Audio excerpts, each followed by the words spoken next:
Bismillahirrahmanirrahim. Assalamualaikum warahmatullahi wabarakatuh.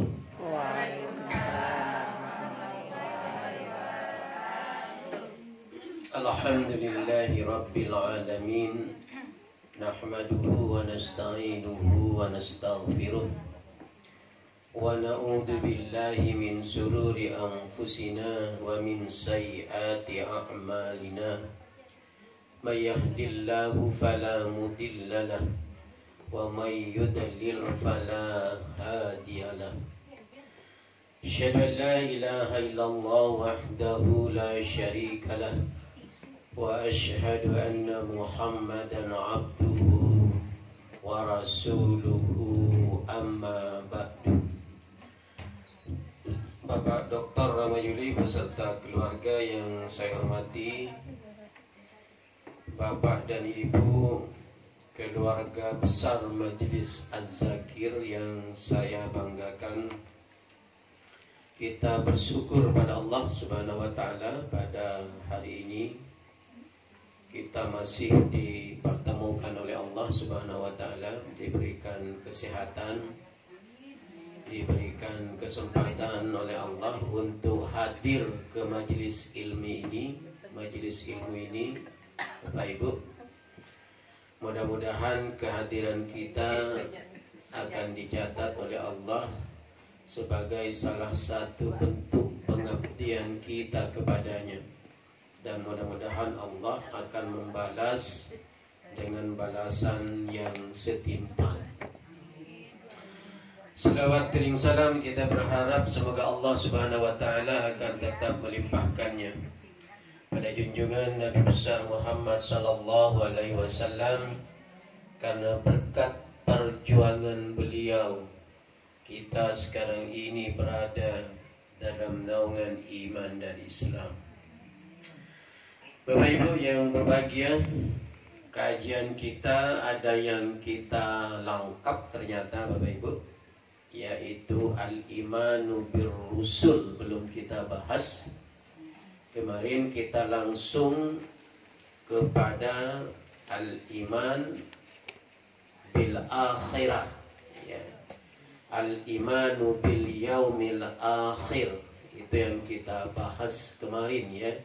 Kita lengkap, ternyata ada yang terlewati, yaitu al-imanu bir rusul, halaman 18. Ya.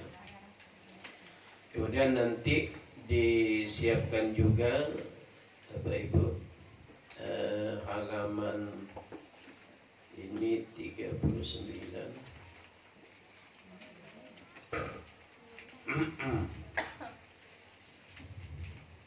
Ya. Halaman 37 dipersiapkan dulu juga Bapak Ibu, ya, nanti dasar-dasar hukumnya. 39 halaman 34 ya. Oke. Nah, al-imanu bir-rusul ini Bapak Ibu adalah bagaimana tata cara kita beriman kepada Rasul, ya. Jadi iman kepada Rasul ini juga merupakan salah satu keimanan yang harus kita yakini, ya, karena termasuk ke dalam arkanul iman, ya kan, rukun iman, ya. Rasul itu Bapak Ibu, kalau di dalam pemahaman baik dikatakan oleh Nabi dalam hadisnya adalah seorang laki-laki pilihan yang diberi wahyu oleh Allah, kemudian ada kewajiban untuk menyampaikan pada orang lain. Itu Rasul, ya, berbeda dengan Nabi. Ibu tahu pengertian Nabi? Apa Nabi itu? Kewajiban menyampaikan. Iya, seorang laki-laki juga yang diberikan wahyu oleh Allah, tetapi untuk dirinya, Tidak ada kewajiban untuk menyampaikan kepada orang lain. Nah, Nabi Muhammad posisinya itu adalah Nabi dan Rasul. Nabi dan Rasul. Jadi ada kewajiban beliau untuk menyampaikan apapun yang diberikan oleh Allah kepada beliau melalui malaikat Jibril, lalu disampaikan kepada kita, gitu ya. Karena posisi Nabi kita, Nabi Muhammad itu adalah sebagai Nabi dan Rasul, Bapak Ibu. Ya, mari kita baca bagaimana pemahaman beriman kepada Rasul di dalam kitab Tarjih ini. Diikuti, Ibu. Yajibu alaina an nu'mina bi anna Allahal hakima ar-rasala rusulan lihidayatin an-nas ila siratim mustaqim. Ya, itu dulu. Jadi selalu diawali dengan kalimat yajibu alaina. Kalimat yajibu alaina itu maknanya, Bapak Ibu, adalah wajib hukumnya bagi kita. Siapa kita itu? Orang Islam, ya, laki-laki dan perempuan. Wajib hukumnya bagi orang Islam, laki-laki dan perempuan, tua atau muda, untuk apa? An-nu'mina bi annallahal hakimah, untuk mempercayai bahwa Allah yang maha bijaksana ar-rasala rusulan lihidayatin nasi ila siratim mustaqim. Ya.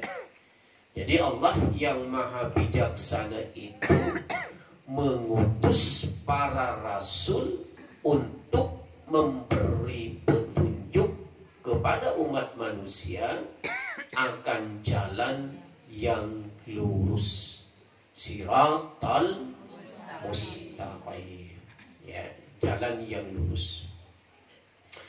Nah, jadi Bapak Ibu, kehadiran Rasul yang diutus oleh Allah itu punya kewajiban memberikan penjelasan kepada kita, ya, memberikan petunjuk pada kita, arahan pada kita terhadap jalan yang lurus, siratal mustaqim. Nah, apa jalan yang lurus itu? Jalan yang lurus itu adalah jalan yang diinginkan oleh Allah dan Rasulnya, selalu bernuansa kepada kebaikan. Itu jalan yang lurus namanya. Nah, kalau ada jalan yang lurus, berarti ada jalan yang tidak lurus. Ya.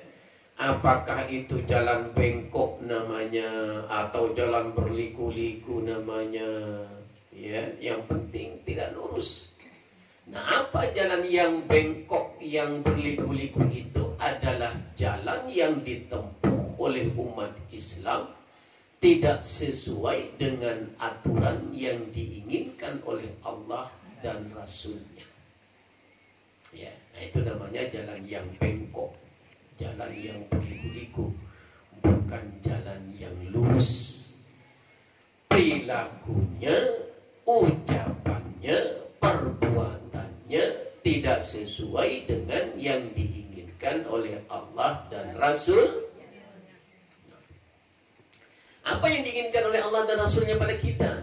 Supaya kita tetap dikatakan berjalan di jalan yang lurus, mengikuti aturan Allah, ittiba kepada Rasul.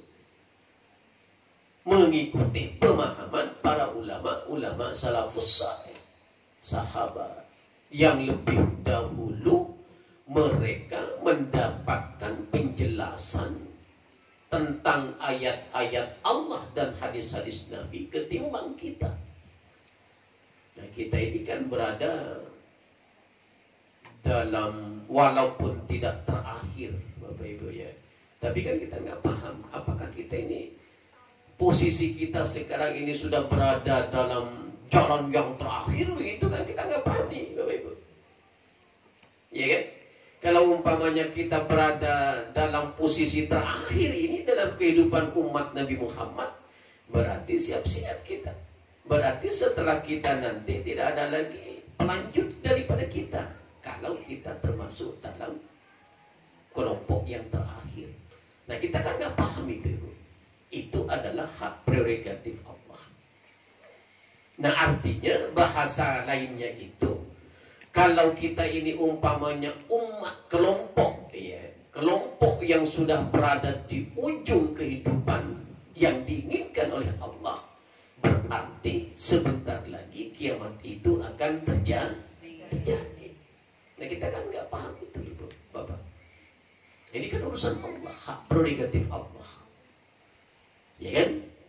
Nah, oleh karena itulah dalam perjalanan yang panjang yang kita jalani ini, Bapak Ibu, harus berpandu kepada aturan-aturan yang diberikan oleh Allah dan Rasulnya pada kita, yaitu jalan Shiratal Mustaqim, jalan yang lurus.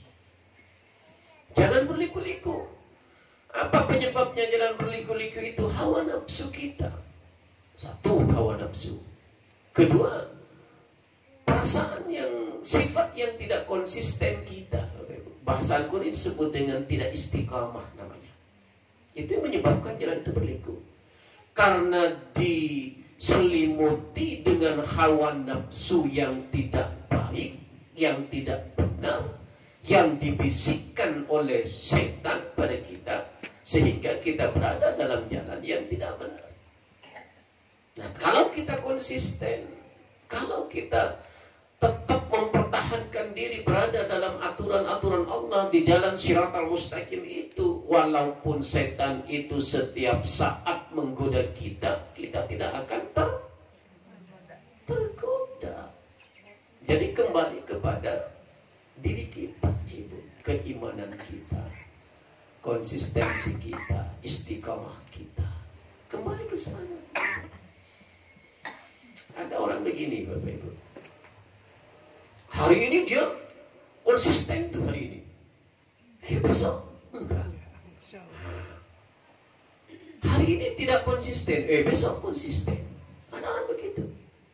Tapi ada juga orang yang selamanya dia tidak konsisten, munafik, ya kan, kemudian pengkhianat, ya kan, dan lain sebagainya.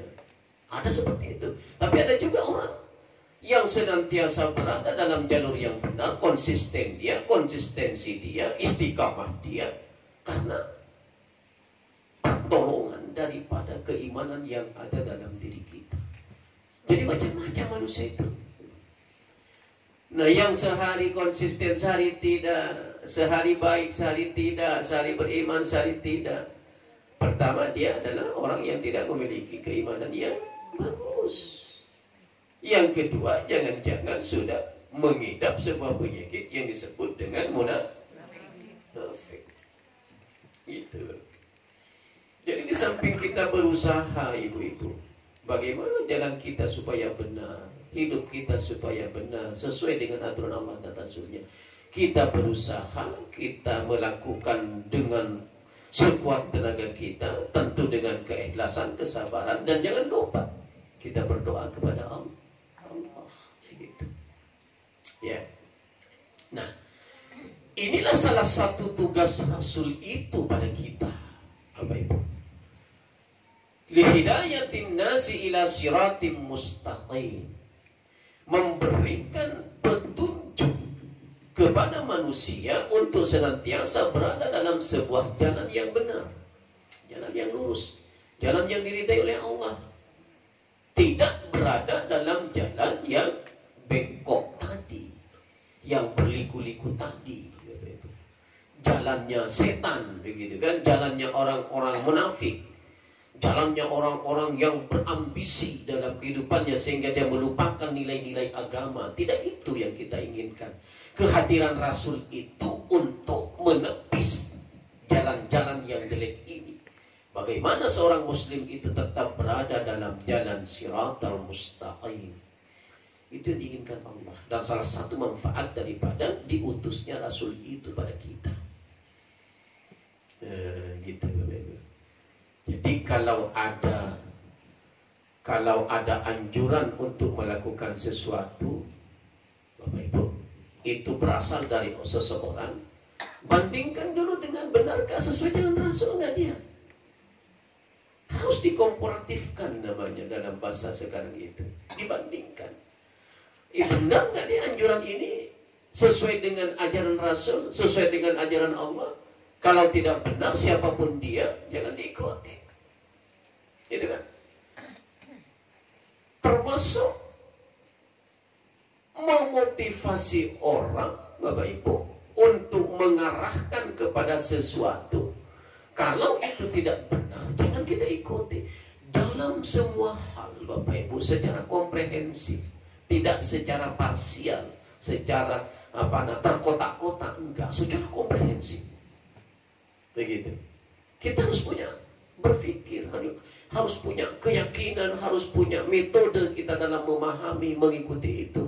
Benar gak sih ini aturan ini sesuai dengan Rasul? Benar gak sih aturan ini sesuai dengan Allah? Harus begitu kita. Jangan langsung kita, oh ya saya ikut. Apalagi kalau disogok gitu kan. Anda ikut dengan saya kasih Anda 50.000. Ini bukan berarti menjelaskan pemilihan, enggak sih Bapak Ibu. Nyinggung-nyinggung dikit. Ya, ambil uangnya. Kalau tergoda, Ibu ya. Kalau tergoda, ambil uangnya. Jangan ikuti arahannya, gitu kan. Bapak Ustaz, ini uangnya katanya antara halal dan haram, ya saudara kasih lagi sama orang begitu, gitu kan. Akan lebih baik Bapak Ibu kalau dia enggak mengambil uang 100.000, kecuali mungkin 10 juta satu orang Ibu. Tergoda juga kita ya kan, buat modal nasi goreng gitu kan ya. Ya. Dan yang pertama tugas Rasul itu Ibu. Ya kan? Lihidayatin nasi ila siratil mustaqim. Yang kedua tugasnya itu adalah mubasyirina wa munzirina li'alla yakuna linnasi 'ala Allahi hujjatun ba'dar rusul. Nah, Ibu ikuti. Mubasyirina wa munzirina li'alla yakuna linnasi 'ala Allahi hujjatun ba'dar rusul. Nah, ini tugas selanjutnya Rasul itu. Ya kan? Di samping dia memberikan petunjuk ke jalan yang benar bagi kita, Bapak Ibu, mereka juga membawa berita yang menggembirakan dan membawa berita peringatan agar manusia tiada alasan membantah pada Allah nanti setelah diutusnya para rasul kepada kita. Itu. Jadi, satu, menunjukkan kepada jalan yang benar. Tugas rasul itu. Di mana tugas rasul itu disampaikan? Dalam Al-Quran, kemudian ada di dalam hadis Nabi. Yang kedua, memberikan kabar gembira. Mubasyirina. Apa kabar gembira itu, Bapak Ibu? Kabar gembira itu adalah sifatnya menggembirakan kita, menggembirakan manusia dengan hal-hal yang akan kita raih nanti di hari kiamat. Apa yang menggembirakan kita, Bapak Ibu? Ketika kita dengar berita itu yang nanti akan terjadi terjadi dari kiamat yang sifatnya membanggakan kita. Apa contohnya? Surga. Dibawa oleh Nabi. Orang Islam, umat Muhammad, umatku, kata Nabi Muhammad, gitu kan? Karena tugas saya adalah mubasyirina, di antaranya memberikan kabar gembira kepada Anda, maka aku sampaikan kepada kalian bahwa nanti ketika Anda konsisten dengan jalan yang benar di dunia, tidak niko-niko Anda di dunia, kata Nabi, tidak pernah disogok, kata Nabi pada kita, maka nanti Anda akan mendapatkan kegembiraan yang luar biasa dengan memasuki surga yang sudah dijanjikan oleh Allah, yang penuh dengan berbagai macam kenikmatan. Nah, itu namanya mubasyirina, Bapak Ibu. Jadi termotivasi kita ketika Rasul berbicara, tahu nggak Anda bagaimana surga itu? Kata Nabi, surga itu adalah luasnya seluas langit dan bumi, bahkan 7 kali luas daripada langit dan bumi. Di dalamnya ada keindahan-keindahan, ada kenikmatan-kenikmatan. Ketika Anda masuk ke dalam surga itu, Anda tidak akan pernah lagi mengalami penderitaan, penyiksaan, kesedihan, dan lain sebagainya. Bergembira nggak kita kalau kita mendapat informasi seperti itu? Bergembira. Inilah dimaksud dengan mubasyirina. Jadi Rasul itu punya tugas untuk menggembirakan kita, menyampaikan kabar gembira pada kita. Ya. Apa tujuan akhirnya, Bapak Ibu? Supaya nanti manusia tidak lagi protes dengan Allah di hari kiamat. Ya Allah, saya tidak pernah mendapatkan perintah begini, ya Allah. Tidak lagi kita bilang begitu. Karena semuanya sudah disampaikan oleh Rasul kepada kita. Anda sholat, wahai orang Islam. Anda puasa, orang Islam, sebentar lagi tinggal 60 hari kita puasa itu. Ya kan? Anda puasa, Anda haji kalau mampu. Anda bersedekah kalau Anda punya kelebihan. Anda berzakat kalau Anda punya harta. Iya kan? Anda berbuat baik dengan orang lain, berbuat baik dengan tetangga, kompak dengan saudara, hargai guru-guru kalian. Itu namanya anjuran yang diperintahkan oleh Allah melalui Rasulnya Nabi Muhammad. Gitu, Bapak Ibu. Iya kan? Jadi nanti ketika kita nyampe di akhir sidang oleh Allah, tidak lagi kita punya protes. Ya Allah, mohon maaf saya, ya Allah, kenapa saya menjadi orang jahat? Saya tidak pernah mendapatkan penjelasan, ya Allah. Padahal Nabi sudah menyampaikan. Walaupun posisi kita sekarang kita tidak ketemu lagi dengan Nabi, tapi ajaran Nabi sudah kita peroleh lewat pengajian ini, lewat ceramah-ceramah, lewat Bapak Ibu belajar. Itu namanya sudah disampaikan oleh Rasul. Tinggal bagaimana kita mengikuti aturan-aturan yang diberikan oleh Rasul itu kepada kita. Jadi nggak ada cerita protes lagi nanti. Inilah yang dimaksud oleh Nabi di dalam di dalam tadi ini, li'alla yakuna linnasi 'alallahi hujjatun ba'dar rusul. Anda tidak punya lagi alasan untuk memprotes Allah. Ketika nanti ditanya oleh Allah, kenapa Anda menjadi orang durhaka?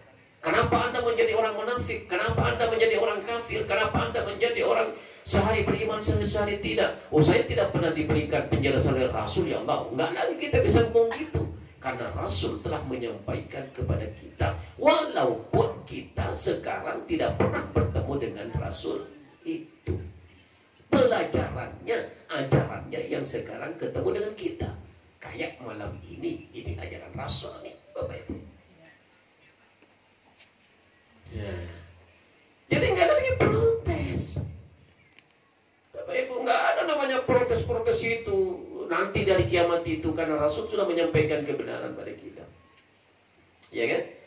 Artinya apapun kesalahan, apapun kehilafan, apapun dosa, sepenuhnya sudah berada dalam tanggung jawab kita masing-masing. Tinggal kita nanti, ya sudah, kalau kita perbuatan kita jelek gitu kan, neraka kita Kita nggak lagi protes, ya Allah kenapa saya masuk neraka ini karena Rasul nggak menyampaikan kepada kami. Oh enggak ada lagi cerita gitu. Rasul sudah menyampaikan. Walaupun kita tidak pernah ketemu dengan Rasul, ajarannya sudah kita pelajari. Gitu Bapak Ibu. Ya kan? Nah ini yang diinginkan, sehingga kemudian dikatakan tugas Rasul itu salah yang ketiga adalah li'alla yakuna linnasi 'alallahi hujjah. Manusia nggak boleh lagi membantah ba'dar rusul, setelah diutusnya Rasul kepada kita. Bapak Ibu, ya kan? Lihat halaman 34, Bapak Ibu, nomor 39. Nah, ini dasar hukumnya, ya kan? Diikuti Ibu. Wa rusulan qad qasasnahum 'alaika min qablu wa rusulan lam naqsushum 'alaika wa kallamallahu Musa taklima. Rusulan mubashirina wa munzirin. Ini surah An-Nisa ayat 164 165 Bapak Ibu. Ya, ini alasannya, ini dasar hukumnya. Ya kan? Kami kata Allah, coba perhatikan nantinya. Kami kata Allah telah mengutus beberapa rasul yang telah kuceritakan kepadamu. Ya kan? Ada pula yang tidak kuceritakan kepadamu. Ya kan? Dan Allah telah berbicara benar-benar kepada Nabi Musa. Mereka kami utus selaku rasul-rasul yang memberi kabar gembira dan kabar yang menakutkan. Dan seterusnya ayat wamunzirina, dan kabar yang menakutkan. Ada mubasyirina, ada wamunzirina. Termasuk di dalamnya ini Nabi Muhammad, Bapak Ibu. Walaupun secara tekstual Nabi Musa disebutkan dalam ayat ini. Maksudnya semua rasul yang mendapat julukan rasul itu semuanya sudah diberikan keharusan untuk menyampaikan kepada umatnya. Termasuk Nabi Muhammad kepada kita. Berita gembira sudah disampaikan. Berita penderitaan sudah disampaikan. Petunjuknya sudah disampaikan. Tinggal kita kemudian mau tidak kita melaksanakan dengan sebaik-baiknya. Bapak Ibu. Jadi berat Pak Ibu, Rasul itu tugasnya. Iya kan? Kasihan kita sebenarnya Bapak Ibu. Kalau kita nih, anggaplah saya dengan guru-guru yang lain Bapak Ibu, tidak terlalu berat tugas yang diberikan kepada saya dan teman-teman. Iya kan? Hanya menyampaikan. Kalau Rasul itu kan mengawali dari awal prosesnya. Berat. Dan tantangannya, Masya Allah, jiwa. Ibu, tantangannya Rasul itu. Kalau kita kan, kalau dai-dai sekarang ini kan kayak kita ini, nggak ada tantangan Ibu. Kita, iya, yang banyak tontonan itu, tantangan nggak ada, iya kan? Tapi tantangannya kalau ini ya penjara kalau salah, gitu kan? Mau tidak sesuai dengan keinginan kelompok yang lebih besar, penjara. Dilaporkan begitu. Itu tantangan kecil sebenarnya Bapak Ibu. Iya kan, kalau Rasul itu sampai nyawa dipertaruhkan Ibu. Semua itu Rasul-Rasul itu. Nabi Musa kah, Nabi Muhammad kah, ya kan, yang termasuk dalam 25 Rasul. Hafal Ibu 25 Rasul itu? Hafal? Coba 1, 2, 3. Adam,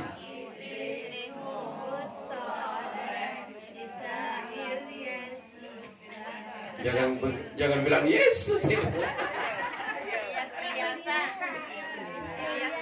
Adam, Idris, Nuh, Hud, Saleh, Ismail, Ibrahim, Ishak, Yakub, Yusuf, Lut, Ayub, Sulaiman, Ilmi, Ilyas, Musa, Daud, Harun, Dzulkifli, Ibrahim, Ismail, Isa, Muhammad. Lebih 25 itu. Itulah rasul-rasul itu sama Pak Ibu, mendapatkan tantangan yang luar biasa. Ya kan? Kalau Nabi itu tidak banyak mendapat tantangan Ibu. Contoh Nabi Khidir umpamanya. Ya kan? Nabi Khidir itu memang Nabi cerdas kalau dalam Al-Quran itu. Ya kan? Tapi kan tidak punya kewajiban menyampaikan wahyu pada kita, pada manusia, pada umatnya. Karena posisinya dia adalah sebagai Nabi. Kalau Rasul punya kewajiban kita untuk menyampaikan kepada umatnya. Gitu. Ya. Itu yang pertama Ibu. Yang kedua, nah kembali kepada halaman 18. Ya. Warrusuluhum Basharun misluna Ya'kuluna wa yashrabuna wa yamshuna fil aswaq. Jadi Rasul itu adalah manusia seperti kita Ibu. Dari Adam sampai Nabi Muhammad itu secara basyariahnya sama dengan kita, sama dengan Ibu. Posisinya itu sama manusia. Dia makan, dia minum, dia bisa berjalan, dia bisa capek kalau terlalu banyak kerjaan, dia bisa stres kalau banyak masalah begitu. Tapi Rasul nggak pernah stres Ibu. Dia enjoy aja, padahal beratnya, tugasnya luar biasa beratnya. Kita hanya memikirkan satu masalah, tapi kalau sering banget gitu sampai nyot-nyotan tuh kita punya otak tuh. Iya kan? Stres lah kita. Wah, saya stres, jangan diganggu, saya lagi stres nih. Kepala nyot-nyotan gitu. Padahal yang dipikir hanya satu masalah. Nah, masalah anaknya kan anak kadang pulang jam 10 malam. Iya kan? Di rumah udah deg-degan bapak ibunya gitu kan. Stres kita, bukan hanya ibu kita, saya juga begitu. Makanya kita kan sama manusia. Nabi bilang ana basyarum mislukum bal yuha ilayya. Saya kata Nabi Muhammad sama dengan Anda, manusia seperti biasa. Makan butuh, minum butuh, haus butuh gitu kan. Tidur butuh, istirahat butuh, tempat tinggal butuh, kendaraan butuh. Sama kata Nabi, bal yuha ilayya. Tapi aku dipimpin oleh wahyu, kata Nabi. Coba kalau kita dipimpin oleh wahyu, enak banget tuh Ibu ya. Masya Allah. Diberikan tuh kekuatan itu oleh Allah. Setiap manusia dipimpin oleh wahyu juga. Nggak ada yang salah kita itu. Nggak ada yang sering mencela. Nggak bakalan ada Ibu. Kalau kita dipimpin oleh wahyu. Apapun beratnya masalah itu pasti kita menerima. Nggak ada kata stres itu kalau kita dipimpin oleh wahyu sebagaimana Rasul. Ya, tapi kan ini khususan ila Rasul. Kita nggak boleh. Karena kita akan diuji oleh Allah konsisten nggak Anda dengan ajaran Rasul itu selama hidup Anda. Jangan-jangan Anda hanya model doang gitu ya, KTP doang Anda Muslim, tapi perilakunya, ucapannya, sikapnya, tijarahnya, ngajinya tidak sesuai dengan ajaran Islam. Ada nggak ngaji tidak sesuai dengan ajaran Islam itu? Apa contohnya itu? Ngaji yang tujuannya adalah untuk mencelakakan orang lain. Maunya itu Bu, ngaji itu bukan ngaji Al-Quran maksudnya Bu ya. Ini kan kita ngaji nih, ini ngaji kita namanya itu mempelajari segala sesuatu, ya kan? Tapi tujuannya tidak bersumber kepada Al-Quran hadis. Nah, zaitun itu yang mendoktrin orang supaya murtad, itu ngaji juga kita namanya, tapi tidak sesuai dengan ajaran Allah dan Rasulnya. Basyira wa munzirin di dalam tarjih. Ya. Jadi luar biasa. Iya kan? Jangan katakan Rasul itu suci dari, maksudnya suci tidak sama dengan manusia, ibu ya. Kalau perlakuannya memang suci, makanya dijamin masuk surga langsung Rasul itu. Maksudnya Rasul itu juga tidak suci dari makan, karena dia makan juga gitu kan. Dia juga kadang mengeluh kalau capek, sama dengan kita. Sehingga Nabi mengatakan ana basyarum mislukum. Itu maksudnya bukan suci dari dosa. Kalau suci dari dosa pasti Nabi itu. Karena Nabi di setiap kali dia akan melakukan kesalahan secara basyariahnya dihalangi oleh Jibril. Muhammad, jangan lakukan. Ya, karena Jibril menjadi gurunya. Makanya Jibril itu dulu pernah bilang sama Nabi, ya Muhammad, isma sita fa innaka mayyitun, kata Jibril pada Nabi itu, Bapak Ibu.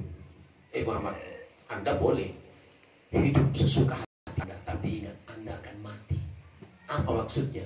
Anda nanti akan dimintai bertanggung jawab.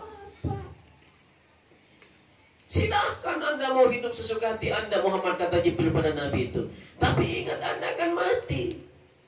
Sebenarnya instruksi Jibril ini sama ditujukan ke kita juga, Ibu. Silahkan wahai majelis az-zakir, Anda berlaku sesuatu sesuka hati Anda, semau Anda. Tapi ingat Anda akan mati.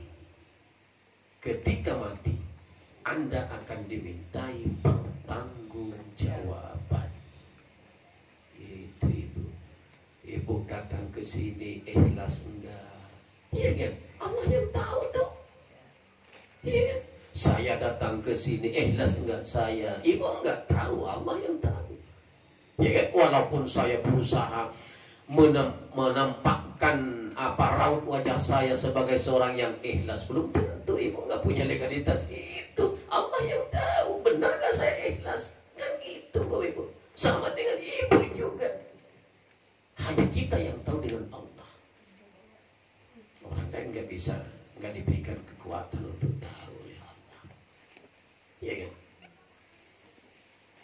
Jadi secara manusiawi Bapak Ibu, Rasul itu juga ya, kalau diskusi dengan para istrinya, tadi begini sama dengan kita Ibu. Ya kan? Bedanya itu dia tidak pernah terjerembab ke dalam dusta, ke dalam kesalahan, ke dalam dosa, karena Jibril yang memonitor dia. Ya kan? Nah yang kedua kata Jibril pada Nabi itu, imal masita fa innaka tuhasibu bihi. Silahkan Muhammad, Anda berbuat apa saja di dunia ini. Mau Anda nipu, mau Anda ngemplang orang, mau Anda ngapain orang, silahkan. Tapi ingat, Anda akan dihisab. Sekecil apapun perbuatan yang Anda lakukan akan dihisab oleh Allah. Dimanapun perbuatan itu Anda lakukan akan dihisab oleh Allah. Dengan siapapun Anda melakukan kesalahan itu akan dihisab oleh Allah. Anda tidak boleh lepas dari hisab itu. Wa'mal masita fa innaka tuhasibu bihi, kata Nabi. Anda akan dihisab. Jangan main-main Anda. Kata Jibril kepada Nabi. Yang sebenarnya ucapan itu juga ditujukan kepada kita. Hai majelis az-zakir, ikmal masita fa innaka tuhasibu bihi. Silakan Anda berbuat apa saja, jamaah zakir, tapi ingat Anda akan dihisab. Kalau dihisab berarti ada konsekuensi yang akan kita terima. Itu Ibu. Ya, yang ketiga kata Jibril pada Nabi, wahbib masita fa innaka mufaraquhu. Silahkan Anda cintai apa saja yang ada di dunia ini Muhammad, tapi ingat Anda akan berpisah. Cinta itu tidak akan abadi, kata Jibril pada Nabi. Yang sebenarnya juga tujuan itu ditujukan pada kita. Silahkan umat Islam di seantero dunia ini, Anda mencintai sesuatu yang Anda cintai, tapi ingat Anda akan berpisah dengan apa yang Anda cintai itu. Tidak akan selamanya. Apakah itu berpisah di dunia, gitu kan? Atau nanti Allah yang memisahkan? Pasti itu. Nggak ada yang selamanya kita berdua. Semesra dan sesayang apapun ibu dengan suami, pada masanya ibu nanti akan berpisah. Sekasihan bagaimanapun ibu dan bapak pada anak, ada masanya bapak dan ibu akan berpisah. Nggak akan selamanya ibu. Itu. Begitu Allah memanggil di antara kita, iya kan? Begitu diusung oleh orang banyak ke kuburan gitu kan? Kita nangis, keluarga kita nangis, nggak ada yang nggak nangis. Namanya itu hati batu kalau nggak nangis. Kita sedih kehilangan orang yang kita cintai. Kita menangis kehilangan orang yang selama ini kita banggakan. Tapi pernahkah ada cerita begitu nyampe ke dalam kubur itu, begitu sang mayit dimasukkan ke dalam kubur dengan menyebut Bismillahi wa ala millati Rasulillah, kita terjun juga ke dalam kubur itu supaya ditimbun juga? Enggak ada tuh Bapak Ibu dari dulu sampai sekarang. Apa maknanya? Mufaraku, Anda akan berpisah. Iya kan? Siapa yang enggak sayang sama anak kita Ibu? Siapa yang enggak sayang sama istri kita? Siapa yang enggak sayang sama suami kita? Sakit sedikit kita galau, langsung kita bawa ke dokter tuh. Saking dari cintanya kita. Anak kita minta sesuatu, padahal kita nggak punya Bapak Ibu. Tapi berusaha kita cari pinjaman, kita kadang-kadang utang. Bagaimana memenuhi hasrat keinginan anak kita? Langsung tuh Bu, terasa terobek hati kita ketika anak kita minta sesuatu lalu kita nggak kabulkan. Terobek perasaan kita. Saking dari cintanya sama dia. Tapi harus kita pahami, ada masanya kita berpisah dengan dia. Ini yang harus kita hayati dengan baik Bapak Ibu, ya kan? Sehingga kalau ini menjadi filter dalam pemahaman kita, dalam hati kita, kita akan terhalang untuk melakukan hal-hal yang tidak diizinkan oleh Allah. Wong semuanya dipertanggungjawabkan kok. Wong semuanya kita akan berpisah kok. Iya kan? Akan berpisah dengan yang kita cintai, bro. Ya kan? Makanya jangan berlebihan juga kita mencintai sesuatu. Ada batasnya, Ibu. Iya kan? Jangan sakit hati sedikit naik lantai 5, loncat ke bawah. Nah, itu menunjukkan dari sakit cintanya gitu kan. Ini bukan bagus ini. Bagas ini namanya. Iya kan? Ini nggak boleh, dilarang oleh Allah. Ini namanya putus asa. Nggak boleh kita putus asa itu dalam hidup.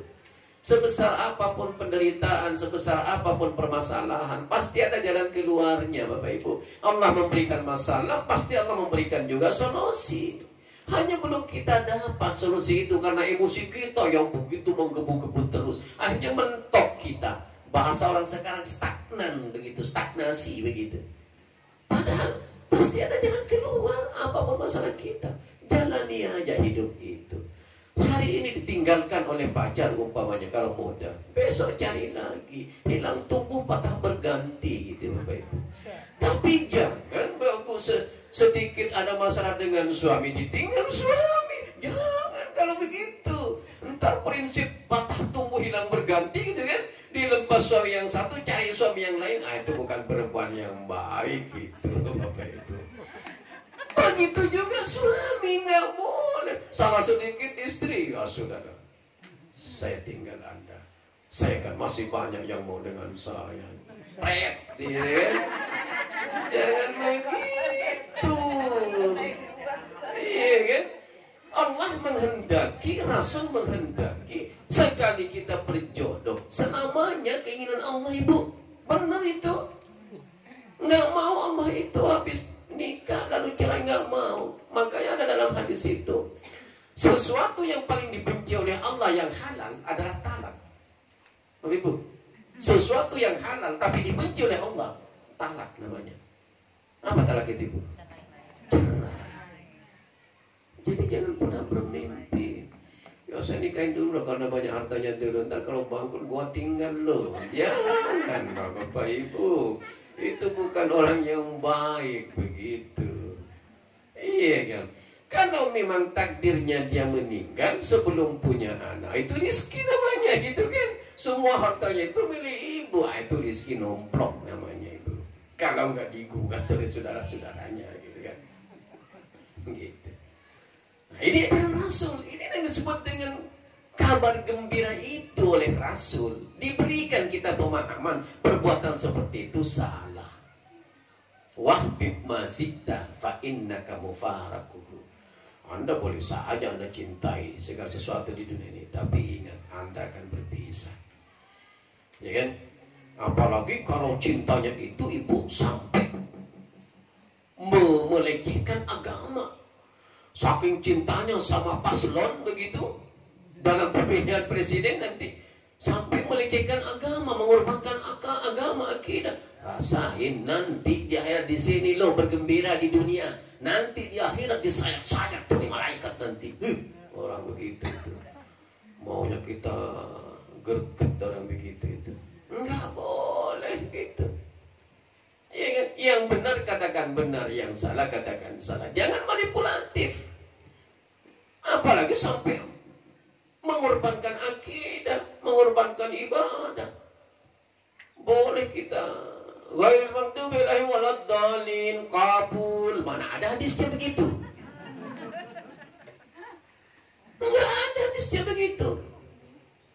Idza balaga waladdallin, kata Nabi dalam hadisnya, falyakul amin. Hadis itu. Kalau sudah sampai pada bacaan waladdallin, maka Anda ucapkan amin. Enggak boleh bilang kabul, apalagi diam. Enggak ada.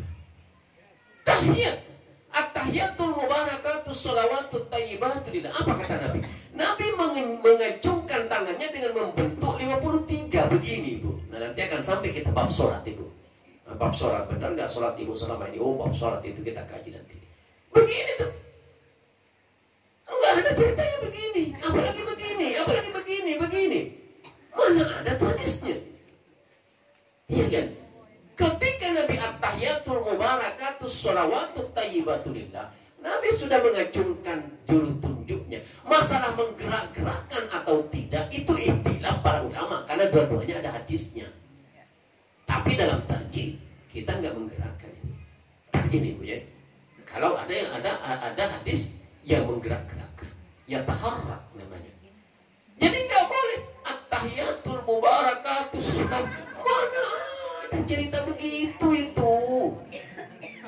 Ya Allah, Ibu, gara-gara pilihan kok sampai begitu, Ibu.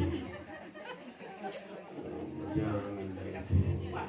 Ibadah dikorbankan. Baru sampai nomor 3 kita ini, Pak Haji, ya kan? Baru sampai 39, ya kan? 40. Ya.